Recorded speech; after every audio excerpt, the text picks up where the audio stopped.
जय हिंद साथियों। आज नवंबर की 7 तारीख है और 7 नवंबर के कुछ महत्वपूर्ण करंट अफेयर्स के प्रश्नों के साथ एक बार पुनः आज का वीडियो आप लोगों के सामने लेकर आया हूं। तो दोस्तों चलिए चलते हैं आज के पहले प्रश्न की ओर। साथियों, आज का पहला प्रश्न है, राष्ट्रीय कैंसर जागरूकता दिवस किस तिथि को मनाया जाता है? जी हाँ, राष्ट्रीय कैंसर जागरूकता दिवस किस तिथि को मनाया जाता है? दोस्तों, इसका राइट आंसर क्या होगा? इसका राइट आंसर 7 नवंबर अर्थात आज के ही दिन। जी हाँ, आज के ही दिन राष्ट्रीय कैंसर जागरूकता दिवस मनाया जाता है। साथियों, इसके फैक्ट के बारे में बता दूं कि राष्ट्रीय कैंसर जागरूकता दिवस प्रतिवर्ष कैंसर की पहचान करने और उसके शीघ्र निदान तथा रोकथाम के प्रति लोगों में जागरूकता फैलाने के उद्देश्य से प्रतिवर्ष 7 नवंबर को मनाया जाता है। चलिए दोस्तों, चलते हैं दूसरे प्रश्न की ओर। आज का दूसरा प्रश्न है, हाल ही में किस केंद्रीय मंत्री ने मिस्र के शर्म अल शेख में आयोजित COP27 में इंडिया पेवेलियन का उद्घाटन किया? जी हाँ, प्रश्न दोबारा सुनेंगे।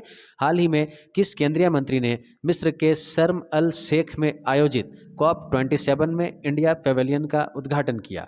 साथियों, इसका राइट आंसर है भूपेंद्र यादव। जी हाँ, भूपेंद्र यादव वर्तमान में केंद्रीय पर्यावरण, वन एवं जलवायु परिवर्तन मंत्री है और इनके द्वारा रविवार को मिस्र के शर्म अल शेख में आयोजित COP27 में इंडिया पेवेलियन का उद्घाटन किया गया है।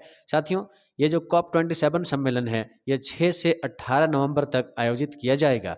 दोस्तों चलिए चलते हैं दूसरे प्रश्न की ओर और आज का तीसरा प्रश्न है, आज का अगला हमारा तीसरा प्रश्न होगा, नए डॉक्टरों के लिए सरकार कौन सी नीति बंद करने जा रही है? जी हाँ, नए डॉक्टरों के लिए सरकार कौन सी नीति बंद करने जा रही है?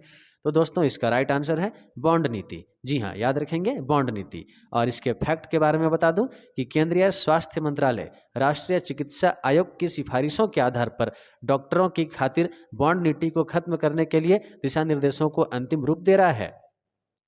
साथियों, इसके अनुसार अब डॉक्टरों को सरकारी अस्पतालों में काम करने की अनिवार्यता नहीं होगी। और दोस्तों, वर्तमान में केंद्रीय स्वास्थ्य मंत्री कौन है? तो वर्तमान में केंद्रीय स्वास्थ्य मंत्री मनसुख मंडाविया है। चलिए चलते हैं आज के अगले चौथे महत्वपूर्ण प्रश्न की ओर। आज का अगला प्रश्न है, हाल ही में स्वतंत्र भारत के पहले मतदाता श्याम शरण नेगी का कितने वर्ष की आयु में निधन हो गया? जी हाँ, श्याम शरण नेगी जो कि भारत के पहले मतदाता थे, उनका हाल ही में साथियों निधन हो गया है। तो सवाल है कि कितने वर्ष की आयु में उनका निधन हो गया? तो दोस्तों, इसका राइट आंसर है 106 वर्ष। जी हाँ, श्याम शरण नेगी कल्पा हिमाचल प्रदेश में एक सेवानिवृत्त स्कूल शिक्षक थे, जिन्होंने 1951 में स्वतंत्र भारत के पहले आम चुनाव में सबसे पहला मतदान किया था। दोस्तों बता दूं कि इनका जन्म 4 सितंबर 1917 को हुआ था।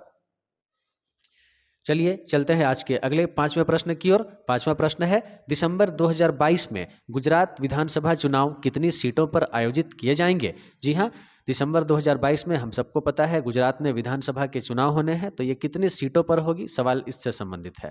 तो दोस्तों, इसका राइट आंसर है 182 सीट्स, यानी 182 सीटों के लिए। जी हाँ, और साथियों, वर्तमान में अगर इसके फैक्ट के बारे में बात करूं तो वर्तमान में गुजरात के मुख्यमंत्री कौन है? तो भूपेंद्र भाई पटेल हैं। वर्तमान में गुजरात की राजधानी कौन है? तो गांधीनगर। और वर्तमान में गुजरात के राज्यपाल का नाम क्या है? तो आचार्य देवव्रत। जी हाँ, राजधानी गांधीनगर, मुख्यमंत्री भूपेंद्र भाई पटेल और राज्यपाल आचार्य देवव्रत। चलिए चलते हैं अगले प्रश्न की ओर।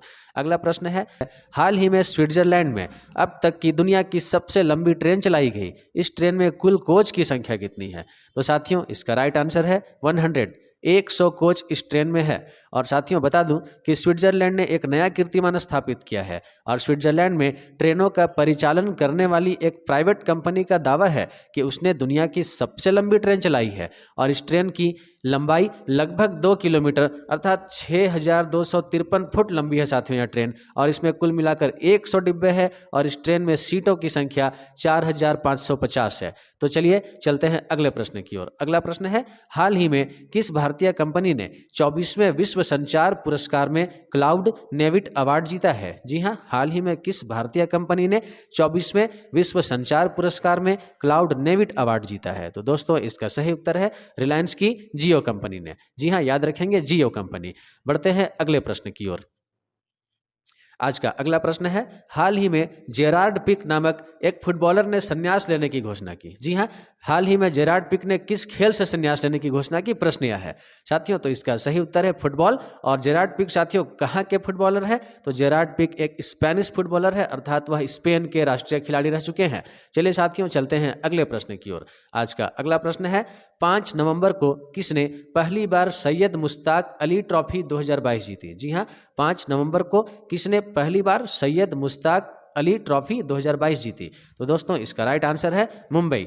जी हाँ साथियों, इस टूर्नामेंट का फाइनल मुंबई और हिमाचल प्रदेश के बीच खेला गया, जिसमें मुंबई की टीम विजेता बनी जबकि हिमाचल प्रदेश की टीम उप विजेता बनी। साथियों मैं बता दूं कि सैयद मुश्ताक अली ट्रॉफी का संबंध क्रिकेट से है और मुंबई की टीम ने हिमाचल प्रदेश को 3 विकेट से पराजित कर यह खिताब अपने नाम किया है।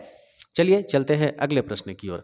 अगला प्रश्न है, हाल ही में चर्चा में रहा RISAT-2 उपग्रह किस देश से संबंधित है? जी हाँ, रिसैट 2 उपग्रह किस देश से संबंधित है? तो दोस्तों इसका राइट आंसर है भारत। जी हाँ, रिसैट 2 भारत का एक कृत्रिम उपग्रह है और रिसैट रडार इमेजिंग सैटेलाइट का एक लघु रूप है। यह सभी मौसमों में सुरक्षात्मक निगरानी करने वाला एक उपग्रह है। चलिए चलते हैं आज के 11वें इंपॉर्टेंट क्वेश्चन की ओर। प्रधानमंत्री मोदी ने भारत के पहले स्वदेशी विमान वाहक INS विक्रांत के कमीशन और नौसेना के नए ध्वज का अनावरण कहाँ किया है? तो साथियों इसका सही उत्तर है कोच्चि। जी हाँ, याद रखेंगे कोच्चि।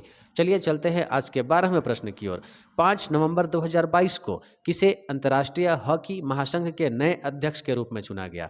जी हाँ, 5 नवंबर 2022 को किसे अंतर्राष्ट्रीय हॉकी महासंघ के नए अध्यक्ष के रूप में चुना गया? तो दोस्तों इसका सही उत्तर है मोहम्मद तैयब इकराम। जी हाँ, मोहम्मद तैयब इकराम अब अंतर्राष्ट्रीय हॉकी महासंघ के नए अध्यक्ष होंगे। दोस्तों इनका कार्यकाल 2 वर्षों का होने वाला है। चलिए चलते हैं अगले प्रश्न की ओर। अगला प्रश्न है, हाल ही में फ्रांसीसी सरकार द्वारा शेवलियर पुरस्कार से किसे सम्मानित किया गया? जी हाँ, हाल ही में फ्रांसीसी सरकार द्वारा किसे शेवलियर पुरस्कार से सम्मानित किया गया? तो दोस्तों इसका सही उत्तर है अरुणा साईराम। जी हाँ, अरुणा साईराम।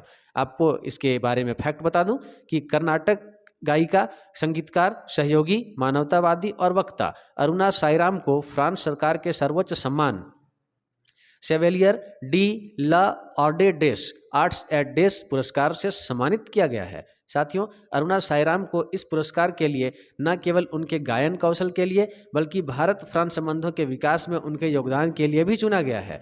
तो चलिए साथियों, एक महत्वपूर्ण उपलब्धि भारत के लिए और अरुणा साईराम को इस पुरस्कार के लिए हम सभी की ओर से बहुत बहुत बधाई। चलिए चलते हैं अगले प्रश्न की ओर। अगला प्रश्न है, हाल ही में किसने पंचायती राज की ग्रामीण विकास एजेंडा पुस्तिका का विमोचन किया है? जी हाँ, हाल ही में किसने पंचायती राज की ग्रामीण विकास एजेंडा पुस्तिका का विमोचन किया है?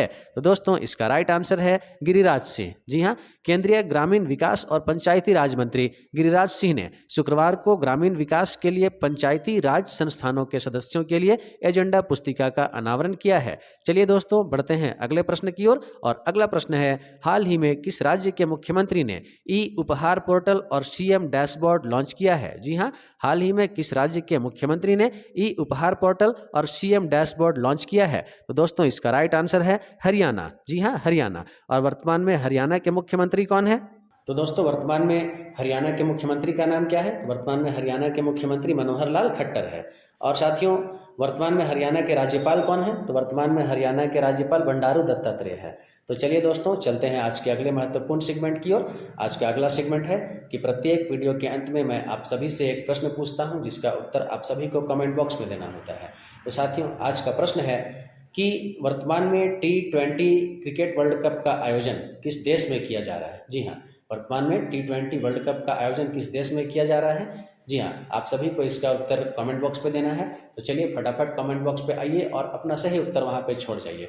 तो चलिए साथियों अब बारी आती है उन विद्यार्थियों का नाम लेने की जिन्होंने पिछले प्रश्न का सही उत्तर दिया था। और साथियों पिछला प्रश्न था कि वर्तमान में भारत के उपराष्ट्रपति श्री जगदीप धनखड़ है और उपराष्ट्रपति बनने से पूर्व वे किस राज्य के राज्यपाल रह चुके हैं? जी हाँ, इसका आपको जवाब देना था और जितने लोगों ने सही उत्तर दिया है उन सभी के नाम मैं बारी बारी से पढ़ने जा रहा हूँ। तो साथियों पिछले प्रश्न का सही उत्तर है पश्चिम बंगाल। और अब मैं बात करता हूँ उन सभी विद्यार्थियों का नाम जिन्होंने इस प्रश्न का सही उत्तर दिया था। जी हाँ, तो सबसे पहला नाम दिव्यांशु कुमार, दूसरा नाम अभिषेक प्रसाद, तीसरा नाम संजू लोहरा, इसके अलावा बुधमणि कुमारी, बाबूलाल उरांव, प्रदीप उरांव, प्रियंका गुप्ता, श्रद्धा कुजूर, सुनील मिंजवार, कविता कुमारी, झरना तिर्की, अमित लकड़ा, गगन कुमारी, पिंकी कुमारी, सरस्वती बाड़ा, रीना कुमारी, प्रीतम, संजय उरांव, विष्णु एक्का, अमीषा मिंज, कंचन कुमारी, निशा प्रीति टेटे, कमल लकड़ा, डेनिस कुल्लू, ज्योति सिंह, दरक्षा प्रवीण, रेणु कुमारी, शिवा उरांव और इतने लोगों ने साथियों इस प्रश्न का सही उत्तर दिया था। आप सभी को पुनः मेरी ओर से बहुत बहुत बधाई, बहुत बहुत शुभकामनाएं और मैं अपने सभी व्यूवर्स का बहुत बहुत धन्यवाद देता हूं कि आप लोगों का सहयोग मेरे इस चैनल को बराबर मिल रहा है। और आप सभी से मेरी गुजारिश होगी कि अगर आप लोगों को मेरे द्वारा बनाया जा रहा यह वीडियो पसंद आता है तो इसके लिंक को ज़्यादा से ज़्यादा शेयर करने का काम करें ताकि हमारे चैनल को ग्रो करने में कुछ मदद मिल सके। आपका सहयोग हमेशा से अपेक्षित रहा है साथियों। आप सभी का भविष्य काफ़ी उज्जवल बने, इन्हीं शुभकामनाओं के साथ आज के लिए इतना ही। जय हिंद, जय भारत साहब।